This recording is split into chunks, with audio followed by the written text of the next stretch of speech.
Pathanamthitta Ranni Plachery forest സ്റ്റേഷനിൽ ഉദ്യോഗസ്ഥരുടെ കഞ്ചാവ് കൃഷി 40ഓളം കഞ്ചാവ് ചെടികളാണ് നട്ടുവളർത്തിയത്. ഡെപ്യൂട്ടി റേഞ്ച് ഓഫീസറുടെ അറിവോടെയെന്ന് വകുപ്പ് തല അന്വേഷണത്തിൽ കണ്ടെത്തി. ഉദ്യോഗസ്ഥരുടെ പങ്കിനെക്കുറിച്ച് ഫോറസ്റ്റ് വാച്ചർ വെളിപ്പെടുത്തുന്ന ദൃശ്യങ്ങൾ പുറത്തുവന്നു. കഞ്ചാവ് വെടി വെച്ചിട്ടുണ്ടായിരുന്നു. എവിടെ വെച്ചത്? പഴയ കെട്ടിടത്തിന്റെ പുറകിൽ. എത്ര ചെടി വെച്ചിട്ടുണ്ട്? 10 കിളുത്ത് വന്ന എത്രണ്ണം വെച്ച്? 13 വെച്ചോ? ഇല്ല, മൊത്തം 40 വെച്ച്.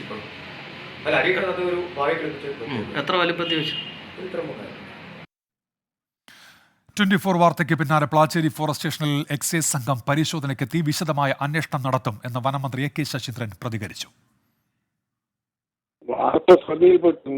അതിന്റെ അടിസ്ഥാനത്തിൽ അവിടെ എന്താണ് സംഭവിച്ചത്, അതിന്റെ വിശദാംശങ്ങൾ എന്താണ്, എത്ര കാലമായി അത് തുടങ്ങിയിട്ട്, അങ്ങനെ ഉണ്ടെങ്കിൽ അത് സംബന്ധിച്ച് പൂർണ്ണ വിവരം തയ്യാറാക്കി നൽകുവാൻ നിർദ്ദേശം നൽകിയിട്ടുണ്ട്. വസ്തുതകൾ പരിശോധിച്ച് വസ്തുനിഷ്ഠമായ ഒരു പരിശോധനയ്ക്ക് ശേഷം കുറ്റവാളിയാണ് കുറ്റം ചെയ്തിട്ടുണ്ടെന്ന് കണ്ടാൽ കുറ്റവാളിക്കെതിരെ കർശനമായ നടപടികൾ സ്വീകരിക്കാനാണ് ഇപ്പോൾ ആലോചിക്കുന്നത്. വനമന്ത്രി തന്നെ വിഷയത്തിൽ ഇടപെടുന്നു. ശ്രീജിത്ത് ശ്രീകുമാറിന് ഇപ്പോൾ വിശദാംശങ്ങളുമായി ചേരുന്നുണ്ട്. ശ്രീജിത്ത്, എക്സൈസിന്റെ പരിശോധന നടക്കുകയാണോ അവിടെ?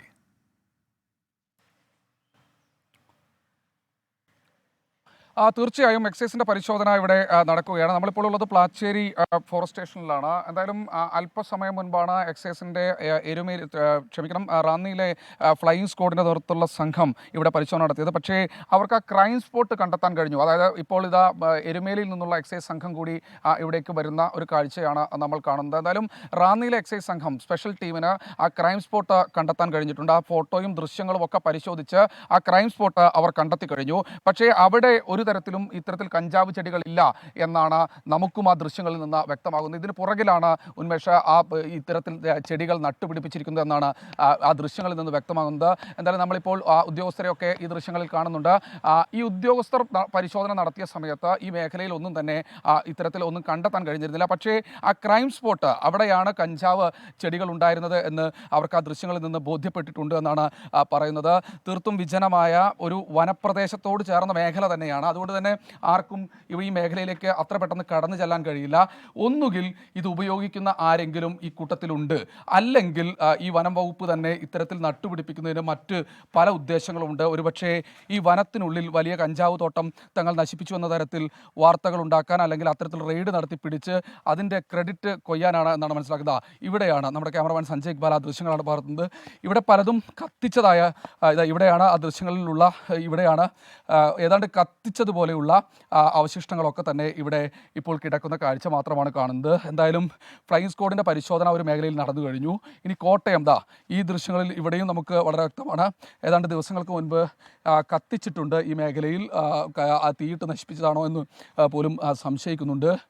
പോലീസും അതുപോലെ തന്നെ എക്സൈസും സംയുക്തമായൊരു പരിശോധന, എക്സൈസിൻ്റെ സംഘം ഇവിടെ പരിശോധന നടത്തുന്ന ഒരു കാഴ്ചയാണ്. കോട്ടയത്തെ എക്സൈസ് സംഘമാണ് ഇപ്പോൾ എത്തിയിരിക്കുന്നത്. എരുമേലി എക്സൈസ് സംഘമാണ്. എന്തായാലും അവർക്ക് ഈ സ്പോട്ട് അവർക്ക് കണ്ടെത്താൻ കഴിഞ്ഞിട്ടുണ്ട്. പക്ഷേ അവർക്ക് മറ്റു തരത്തിൽ ഈ ചെടികൾ കണ്ടെത്താൻ കഴിഞ്ഞില്ല. അത് ആ വീഡിയോയിൽ തന്നെ അജേഷ് എന്ന വനംവകുപ്പ് വാച്ചർ പറയുന്നുണ്ട്. അത് പൂർണ്ണമായി നശിപ്പിച്ചു കളഞ്ഞു, പിഴുതു കളഞ്ഞു എന്നാണ് പറയുന്നത്.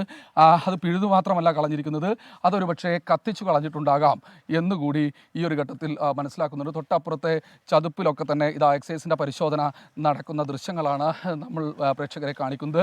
എന്തായാലും ഇത് ഈ ഒരു ഘട്ടത്തിൽ വനം വകുപ്പ് മന്ത്രി ഒരു അന്വേഷണത്തിന് ഉത്തരവിട്ടിട്ടുണ്ട്. പക്ഷേ ഇതിലെ തന്നെ ഉയർന്ന ഉദ്യോഗസ്ഥർ പറയുന്നത് വനം വകുപ്പിൻ്റെ ടീം അന്വേഷിച്ചാൽ ഇതൊന്നും തന്നെ തെളിയില്ല. അതിന് പ്രധാനപ്പെട്ട കാരണം ഇതിനുള്ളിലുള്ള ഉദ്യോഗസ്ഥർക്ക് കൃത്യമായ പങ്ക് ഇതിലുണ്ട്. ഇതെല്ലാ ഉദ്യോഗസ്ഥരും അറിഞ്ഞുകൊണ്ട് തന്നെയാണ് ഇത്തരമൊരു പരിശോധന നടത്തുന്നത് എന്നാണ് ഏറ്റവും ഒടുവിൽ, അല്ലെങ്കിൽ ഇത്തരമൊരു കൃഷി നടത്തുന്നത് എന്നാണ് ഏറ്റവും ഒടുവിൽ മനസ്സിലാക്കുന്നത്. അന്വേഷണം പോലീസ് അല്ലെങ്കിൽ എക്സൈസ് അന്വേഷിക്കണമെന്ന് വനം വകുപ്പ് ഉദ്യോഗസ്ഥർ പറയുന്നുണ്ട്. ഇപ്പോൾ എക്സൈസും അത് തന്നെയാണ് പറയുന്നത്. ഇതൊരു ക്രൈം തന്നെയാണ്. ഇനി ഇവർ ഇത്തരത്തിൽ നട്ടുപിടിപ്പിച്ചത് വനത്തിനുള്ളിൽ വെച്ച് ഇത് പിടിച്ചെടുത്തു എന്ന് പറഞ്ഞ് മറ്റു തരത്തിൽ ഒരു ക്രെഡിറ്റ് എടുക്കാനാണെങ്കിൽ കൂടി ഈ പറയുന്നത് പോലെ അതും ഒരു ക്രൈം തന്നെയാണ്. ഈ കഞ്ചാവ് ചെടി നട്ടുപിടിപ്പിക്കാൻ ഒരു അനുമതിയുമില്ല, നിയമവിരുദ്ധമായ പ്രവർത്തനമാണ് എന്ന് എക്സൈസ് പറയുന്നുണ്ട്. എന്തായാലും രാവിലെ 24 ബ്രേക്ക് ചെയ്ത ഈ ഒരു വാർത്ത ഇപ്പോൾ എക്സൈസിൻ്റെ ഒരു പരിശോധനയിലേക്ക് എത്തിയിരിക്കുന്നു. അതുപോലെ തന്നെ മറ്റൊരു അന്വേഷണം സമാന്തരമായ രീതിയിൽ തന്നെ വനം വകുപ്പ് മന്ത്രി എ കെ ശശീന്ദ്രൻ നേതൃത്വം നൽകിക്കൊണ്ട് ഒരു അന്വേഷണം ആ മേഖലയിലും നടക്കുന്നുണ്ട്. എന്തായാലും ഈ വിഷയം വലിയ തോതിൽ ഈ ഒരു ഘട്ടത്തിൽ ചർച്ചയാണ്.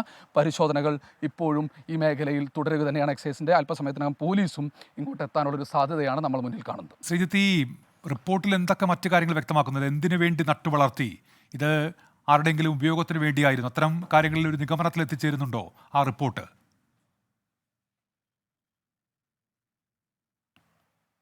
ഒരിക്കലുമില്ല. അത്തരത്തിലൊരു നിഗമനത്തിലേക്ക് എത്തിച്ചേരാൻ എന്തായാലും ആ റിപ്പോർട്ട് തയ്യാറായിട്ടില്ല. BR ജയൻ, അയാൾ എരുമേലിയിലെ ഫോറസ്റ്റ് റേഞ്ച് ഓഫീസറാണ്. എന്തായാലും ഈ റിപ്പോർട്ട് നൽകി 2 ദിവസത്തിനകം അയാളെ മാറ്റിയിട്ടുണ്ട്. അയാൾ മറ്റൊരു 2 വനിതകളോട് അവരെ ശകാരിച്ചു എന്നൊക്കെ കാരണം പറഞ്ഞാണ് ഇവിടെ നിന്ന് മാറ്റിയിരിക്കുന്നത്. എന്തായാലും ഈ റിപ്പോർട്ടിൽ പറയുന്നത് ഇതിൽ കൃത്യമായ രീതിയിൽ ഇവിടുത്തെ ഡെപ്യൂട്ടി റേഞ്ച് ഓഫീസർക്കടക്കം പങ്കുണ്ട്. അതുപോലെ ചില ഉദ്യോഗസ്ഥരുടെ അടക്കം പേരുകൾ അതിൽ കൃത്യമായ രീതിയിൽ തന്നെ മെൻഷൻ ചെയ്യുന്നുണ്ട്. ചില വനിതാ ഉദ്യോഗസ്ഥരുടെ പേരുകൾ അതിൽ മെൻഷൻ ചെയ്യുന്നുണ്ട്. എന്തായാലും ഈ വിഷയത്തിൽ ഇത്ര കണ്ട്, അതായത് അന്ന് തന്നെ ഇത്തരം ഒരു വിവരം അറിഞ്ഞിട്ടും എന്തുകൊണ്ടാണ്, അല്ലെങ്കിൽ ഏതാണ്ട് 2 ആഴ്ച മുമ്പാണ് ഈ വിവരം അറിയുന്നത്, അതിനുശേഷമാണ് ഒരു അന്വേഷണ റിപ്പോർട്ട് പുറത്തു വരുന്നത്. സ്വാഭാവികമായി അന്ന് തന്നെ ഇത് അറിഞ്ഞിട്ടും എന്തുകൊണ്ട് എക്സൈസിനെ അറിയിച്ചില്ല എന്ന ചോദ്യമൊക്കെ ഒരു ഭാഗത്ത് നിലനിൽക്കുന്നുണ്ട്. അന്ന് അറിയിച്ചിരുന്നെങ്കിൽ, എക്സൈസ് ഉദ്യോഗസ്ഥർ പറയുന്നത് അന്ന് അറിയിച്ചിരുന്നുവെങ്കിൽ ഒരുപക്ഷെ തങ്ങൾക്ക് ഇത് പിടികൂടാമായിരുന്നു, അത്തരത്തിലുള്ള നടപടികളിലേക്ക് തങ്ങൾക്ക് കടക്കാമായിരുന്നു എന്നൊക്കെയാണ് പറയുന്നത്. അക്കാര്യത്തിലും ഒരു ഗൂഢാലോചന അല്ലെങ്കിൽ ഒരു നിഗൂഢത ഈ വിഷയത്തിലുണ്ട്. എന്തായാലും വനം വകുപ്പ് മന്ത്രിയുടെ ഭാഷയിൽ പറഞ്ഞാൽ ഒരു അന്വേഷണം നടക്കുന്നുണ്ട്. പക്ഷേ അത് വനം വകുപ്പ് ഉദ്യോഗസ്ഥർ അന്വേഷിച്ചാൽ ഏത് തരത്തിലേക്ക് മാറുമെന്നതിനെ കുറിച്ചൊരു ആശങ്ക വനം വകുപ്പിലെ ഉന്നത ഉദ്യോഗസ്ഥർക്ക് ഇപ്പോഴും ഉണ്ട്. എന്തായാലും എക്സൈസിൻ്റെ പരിശോധന ഈ മേഖലയിൽ തുടരുന്നുണ്ട്. ഈ പറയുന്ന അജേഷ് എന്ന വാച്ചറെ പിരിച്ചുവിട്ടുമെന്നാണ് പറയുന്നത്. അയാളുടെ ഫോണുകളിൽ മാറി മാറി എക്സൈസ് സംഘം ബന്ധപ്പെടുന്നുണ്ട്. പക്ഷേ അയാളുടെ ഫോൺ സ്വിച്ച് ഓഫ് ആണ്. അയാളെ കസ്റ്റഡിയിലെടുത്ത് ചോദ്യം ചെയ്താൽ മാത്രമേ മറ്റു നടപടിക്രമങ്ങളിലേക്ക് അല്ലെങ്കിൽ കൂടുതൽ വിവരങ്ങളിലേക്ക് കടക്കാൻ കഴിയുമെന്നാണ് അറിയിച്ചിട്ടുള്ളത്. അയാളുടെ സുഹൃത്താണിത് തന്നതെന്ന് അയാളുടെ മൊഴി അതിൽ തന്നെയുണ്ട്. അതടക്കം കേന്ദ്രീകരിച്ചുള്ള ഒരു അന്വേഷണമാണ് എക്സൈസ് സംഘം ഇപ്പോൾ നടത്തുന്നത്. ശ്രീജിത്ത് ശ്രീകുമാറിനാണ് ഇപ്പോൾ സംഭവസ്ഥലത്ത് നിന്നും വിശദാംശങ്ങൾ നൽകിയത്.